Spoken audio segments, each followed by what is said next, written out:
রাতের পর রাত নির্ঘুম কেটেছে তার। মমতাময়ী মায়ের মুখটি এক নজর দেখতে, একটু স্পর্শ পেতে বেকুল হয়ে উঠেছেন বারবার।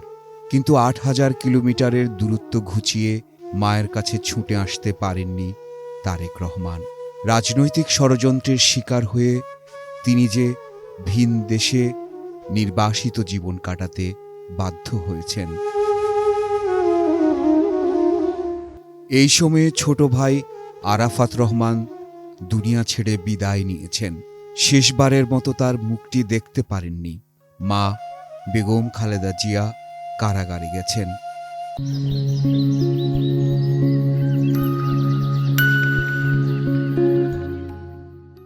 বুকে পাথর চাপা দিয়ে বিপর্যয়ের সেই দিনগুলো পার করেছেন। গুরুতর অসুস্থ হয়ে বেগম খালেদা জিয়া বারবার হাসপাতালে গেছেন। উদ্বেগ উৎকণ্ঠায় রাতের পর রাত, দিনের পর দিন কাটিয়েছেন তারেক রহমান। দীর্ঘ ১৭ বছরে বেগম খালেদা জিয়া মাত্র দুবার চিকিৎসার জন্য লন্ডন গিয়েছিলেন। সেই সময়গুলোতে মাকে কাছে পেয়ে তার উচ্ছ্বাস দেখেছে সবাই। মায়ের সেবা করার সুযোগটুকু সর্বোচ্চ কাজে লাগিয়েছেন। এরপর বেগম খালেদা জিয়া যখন দেশে ফিরে এসেছেন, আবারও ঢাকা থেকে লন্ডনের দূরত্বের চেয়েও দীর্ঘ অপেক্ষায় দিন রাত কেটেছে তারেক রহমানের। দিনের পর দিন, মাসের পর মাস, বছরের পর বছর দীর্ঘ সেই প্রতীক্ষার অবসান ঘটিয়ে অবশেষে গত ২৫ ডিসেম্বর যখন দেশে ফিরেছেন, তখন মায়ের সঙ্গে একটু কথা বলার, তার হাতের একটু স্পর্শ পাওয়ার সুযোগ ছিল না তারেক রহমানের।